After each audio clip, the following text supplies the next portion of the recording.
माझ्या प्रिय लोकांनो, येशू ख्रिस्ताच्या नावात तुम्हाला माझ्याकडून प्रेमळ शुभेच्छा। प्रभू येशू ख्रिस्त असा देव आहे जो तुमच्यावर खूप प्रेम करतो आणि तुमची मनापासून काळजी घेतो। तुम्हाला माहित आहे का कोणत्या थरापर्यंत? इतक्या थरापर्यंत की तुम्ही कसे कपडे घातले आहेत याकडेही तो लक्ष देतो। तुम्हाला असं वाटतंय का की येशू आपल्या कपड्यांकडे सुद्धा लक्ष देईल?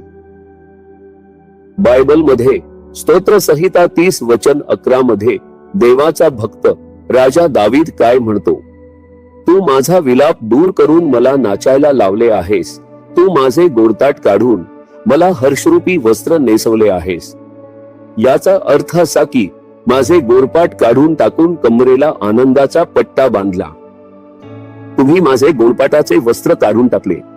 तुम्हाला असं वाटतंय का की गोडपाटाच्या वस्त्राचा अर्थ काय आहे? जुन्या कराराच्या काळात राजा आणि संदेष्टांसारखे लोक जेव्हा असह्य समस्या, दुःख आणि पापांचा सामना करायचे तेव्हा ते स्वतःला देवासमोर समर्पित करण्यासाठी, कबुली देण्यासाठी आणि प्रार्थना करण्यासाठी चिन्ह म्हणून गोडपाटाचे वस्त्र परिधान करायचे। बायबलमध्ये असाही उल्लेख आहे की ते गोडपाटाचे वस्त्र घालून आणि राखेवर बसून प्रार्थना करायचे। जर तुम्ही मला विचारलं की गोडपाटाच्या वस्त्राचा अर्थ काय, तर ती पोती नसतात का ज्यामध्ये धान्य, तांदूळ वगैरे ठेवले जातात? जर त्याच पोत्याच्या कापडापासून एखादा पोशाख शिवला तर तो कसा असेल? जरा कल्पना करा। ते खूप गैरसोयीचे असेल, त्याने अंगाला खाज सुद्धा सुटेल। गोडपाटाचे वस्त्र असेच असते। हेच आहे गोडपाटाचे वस्त्र। स्वतःला देवासमोर नम्र दाखवण्यासाठी ते गोडपाटाचे वस्त्र घालायचे, राखेवर बसायचे आणि प्रार्थना करायचे। ते स्वतःला नम्र करून देवासमोर समर्पित करायचे। देव हे पाहून दयेने भरून जायचा। हे सर्व जुन्या कराराच्या काळात घडायचे। आता आपल्याला गोडपाटाचे वस्त्र घालण्याची गरज नाही। आता आपण आपल्या मनापासून पश्चाताप केला तरी पुरेसे आहे।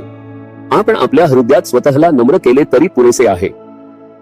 त्या दिवसात ते देवासमोर नम्रता दाखवण्याचे चिन्ह म्हणून गोडपाटाच्या वस्त्राचा वापर करायचे आणि बलिदान देण्यासाठी आणि प्रार्थना करण्यासाठी सुद्धा ते घालणे गैरसोयीचे असायचे आणि टोचायचे सुद्धा। ते राखेवर सुद्धा लोळायचे। हा सुद्धा प्रार्थनेचा एक प्रकार आहे। दावीद म्हणतो, तू माझे गोडपाटाचे वस्त्र काढून टाकले आहेस। हे असे आहे जणू देव म्हणत आहे, हे तुला आवश्यक नाही। स्वतःला असा त्रास करून घेऊ नकोस। तू माझे गोडपाटाचे वस्त्र काढून टाकले आणि मला आनंदाचे वस्त्र घातले। तो आपल्याला आनंद नावाचा पोशाख देत आहे। तो त्या गोडपाटासारख्या गैरसोयीच्या वस्त्राला काढून टाकतो आणि आनंदाचे वस्त्र परिधान करतो। स्वतःला असा त्रास देऊ नकोस। मी तुला ओळखतो आणि तुला क्षमा करत आहे। मी तुझ्यावर दया करीन। तू जे मागितले आहेस ते मी तुला देईन। आनंदी राहा, असे प्रभू म्हणतात। तुम्हाला माहित आहे का की आपण कधी कधी स्वतःला इजा करून घेतो। लोकांना वाटते की जर आपण स्वतःला इजा केली तर आपण खूप धार्मिक आहोत। त्या दिवसात लोक स्वतःला चाबकाने मारून घेत असत। ते आपल्या पापांची कबुली देण्यासाठी असे करायचे। ते चप्पल घालता चालायचे आणि स्वतःला इजा करून घ्यायचे। त्यांना वाटायचे की तेव्हाच देव त्यांना क्षमा करेल। चला आपण स्वतःला इजा करूया आणि आपल्या पापांची कबुली देऊया, असे करणारे लोक होते। पण येशू ख्रिस्ताच्या मृत्यूपर्यंत हे स्वीकार्य होते। येशू ख्रिस्ताला वधस्तंभावर खेळल्यानंतर प्रभू म्हणतात, तू स्वतःला इजा का करून घेऊ इच्छितोस? मी तुझ्यासाठी मारला गेलो। मी तुझ्यासाठी कष्ट सोसले। मी तुझ्यासाठी माझे रक्त सांडले।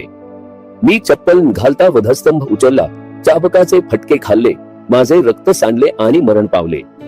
आता तुला स्वतःला अधिक इजा करून घेण्याची गरज नाही। फक्त विश्वासाने ये, आपले हृदय नम्र कर आणि प्रार्थना कर, हे पुरेसे आहे। मी तुला आनंदाच्या वस्त्राने सुशोभित करीन। हेच आमचे प्रभू आहेत। मुला मुली, तुला गोडपाट घालण्याची गरज नाही। स्वतःला इजा करून घेऊ नकोस। फक्त विश्वासाने प्रार्थना कर। बस एवढेच पुरेसे आहे. मी सर्व काही वधस्तंभावर सोसले आहे. मी तुला आनंदाने भरून टाकीन असे प्रभू म्हणतात. ते आज हेच सांगत आहे. मी तुला आनंद आणि हर्षाने भरून टाकीन. म्हणूनच प्रभू तुझे गोणपाट काढून तुला आनंद देतात. हा किती मोठा आनंद आहे. प्रभूकडे पहा आणि म्हणा, प्रभू, मी आता स्वतःला इजा किंवा जखम करून घेणार नाही. मी स्वतःला तुमच्या चरणी समर्पित करतो. मला आनंदाचे वस्त्र दिल्याबद्दल धन्यवाद. प्रभू, जो कोणी मुलगा मुलगी अशी प्रार्थना करत आहे त्यांना स्पर्श करा आणि आशीर्वाद द्या.